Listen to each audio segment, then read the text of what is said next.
I know I'm speaking for a lot of us when I say that we are tired of the criminal culture. We are tired of the glorification of criminality. We're done with the dysfunction. We're done with the toxicity. We're done with the negativity. Period, period, period.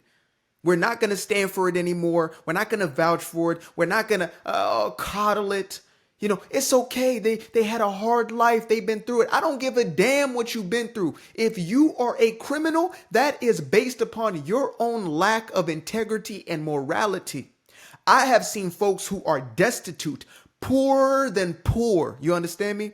I was born in a third world country in Zimbabwe. There were folks who are roaming around, have not had any sort of real income for 10, 15 years, and yet they do not degenerate to criminality. I've seen folks in these United States who live in the most destitute.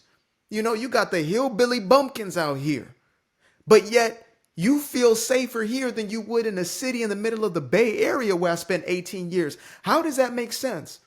You're in a place that is surrounded by wealth, and yet you have people who are addicted to this criminal element. And, you know, there's this new little statement I threw out today. I said, it's incredible how sanctuary cities, quote unquote, sanctuary cities within the United States are safe for everybody besides the law-abiding citizens. How does that make sense to y'all?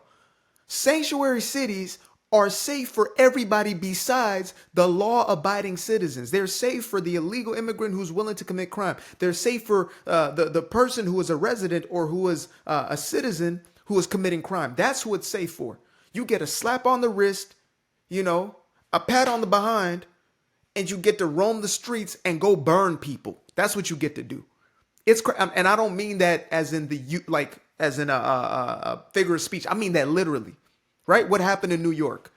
Oh, they're going off on Daniel Penny. Oh, he's a racist. That white man, if only it's a black. And now they're begging for a Daniel Penny in all of them damn subways. Because what happened?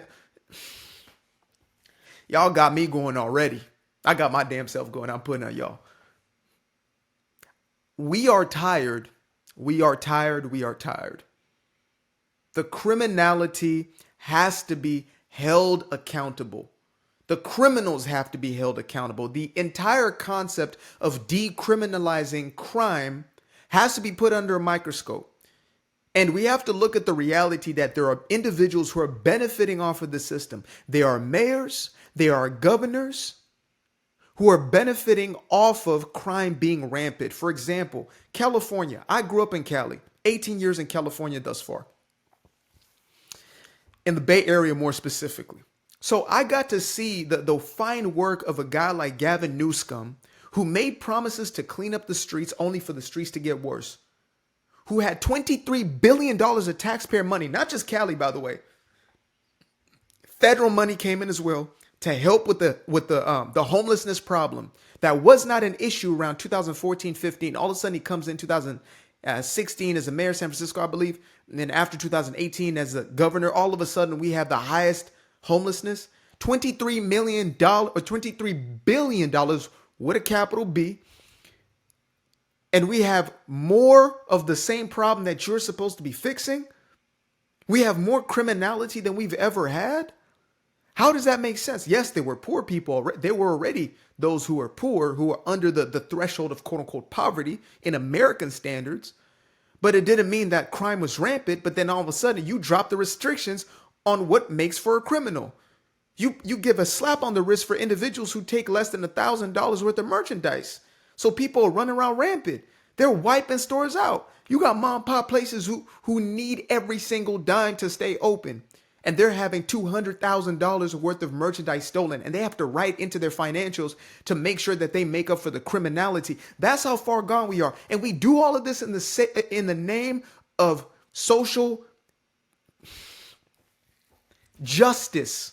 It pisses me off just to say some of these things because the way we sugarcoat language, social justice and quote unquote political correctness, really it's white guilt if we want to look at the white folk, right? It's the white liberals' white guilt that allows for them to say, you know what? I don't want little Taekwon to go to jail, even if little Taekwon is a menace to society. But now they're feeling the weight of it. Now they're feeling the burn. Because guess what? Now little Taekwon is in their neighborhood and he's robbing their stores. This is real life. Now, thankfully, 70% plus of Californians voted to flip the bill. But the fact that we had the bill in the first place shows you the flaw in our thinking. We're so soft on this mentality. And in the household, it's the same thing. You got mamas who will egg their kids on. You got grandmamas, aunties who back in the day, they would have nipped that in the bud. But now they part of the damn crime. They selling the dope with the kids. They stealing with the kids. There was a video I saw recently. This lady, she was with her daughter. They both getting arrested together. The daughter doo-dooed her pants. This is a real story. I'm not capping. She doo-dooed her pants right there. It was over for her. That was her viral moment. That was her little 15 minutes of doo-doo fame. But in that situation, you have a mother and a daughter, a grown mother and a daughter stealing together. That's the psychology. That's the mentality that people accept when you tolerate this type of behavior. You go back in the black community in the 1920s, in the heat and the midst of Jim Crow, when the Democratic demons were suppressing black folk as much as they could, wishing for slavery to come back. You had a zero tolerance policy within those neighborhoods when it came to crime. You didn't need police. Police weren't about to come down there. You didn't need police to come down there. You would have fathers, uncles, brothers who would check them little criminals, them little slick hand kids, steal a little something. It ain't gonna be no slap on the wrist, I'll tell you that. It's gonna be a public shaming. Everybody's gonna know. Everybody's gonna know. And you are a problem.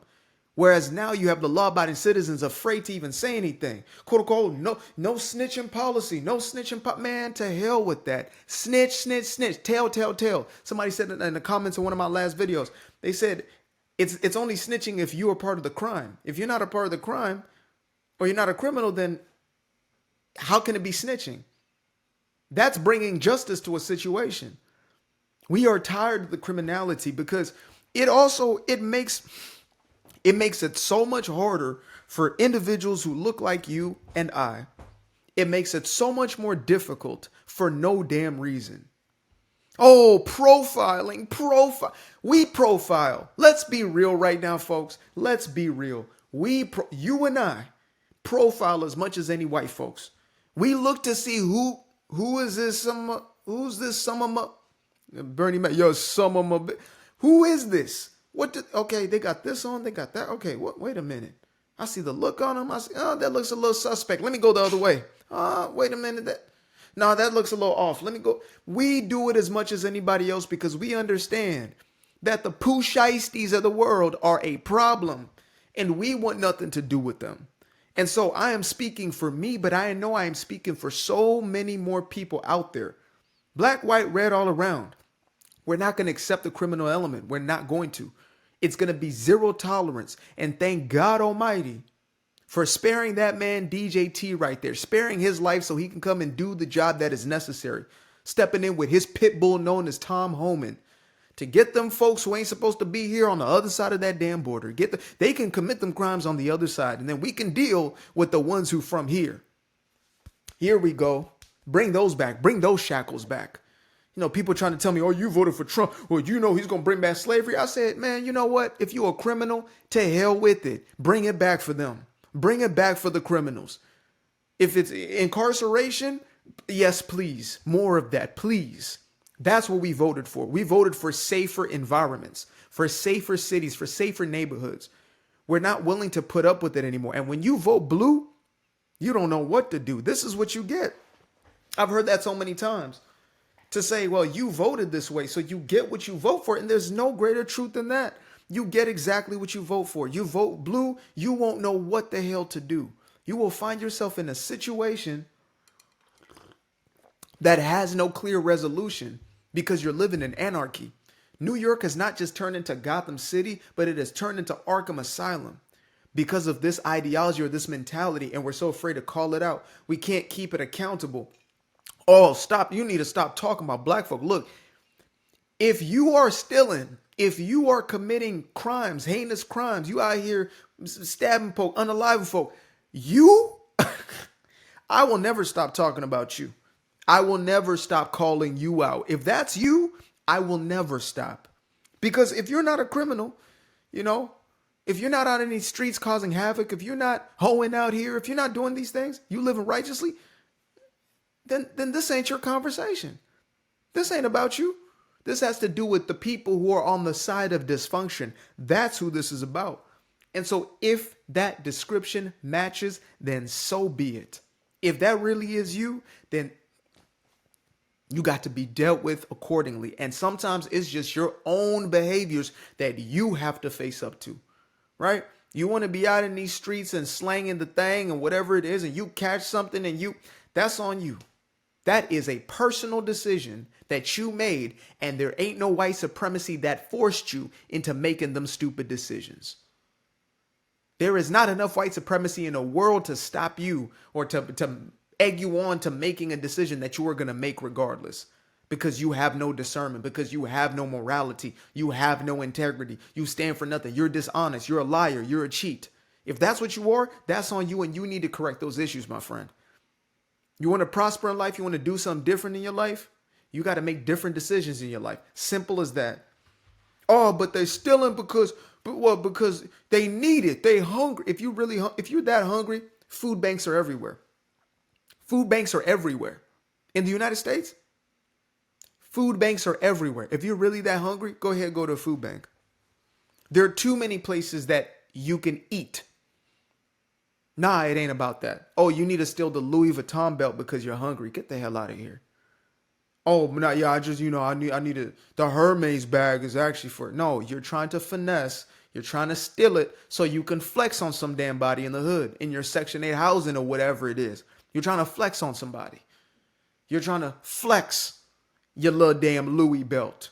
Or maybe you're going to sell it. Maybe get you $500, $1,000. What you going to do with that money? Waste it. Waste it.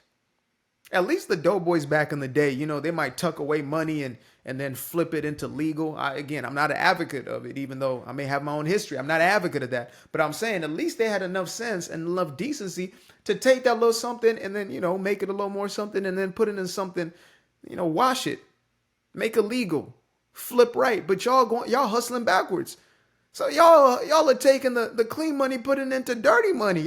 What type of sense does that make? That's a mentality of a criminal. Again, I'm telling you, it's all about belief systems. It's all about the mindset. This is all mental.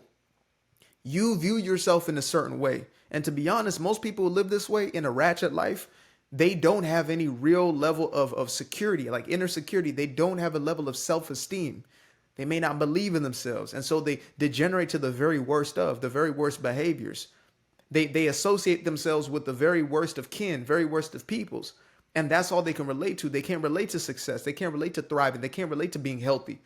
But that's a personal thing. Like I can't sit here and babysit you for it. It's not going to do you any help.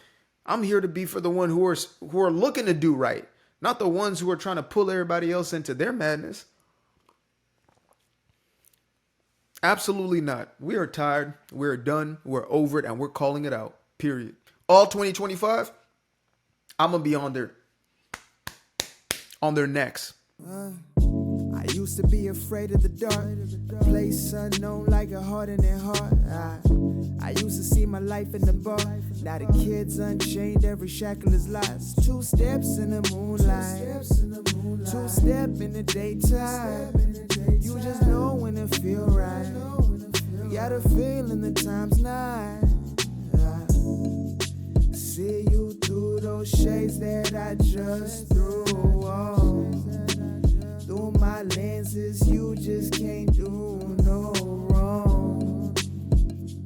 I fell in love with myself again. I fell in love with myself. I fell in love with the sunshine. I fell in love with the light. I fell in love with the full moon. I fell in love with the night. I can see the light again. I can see the light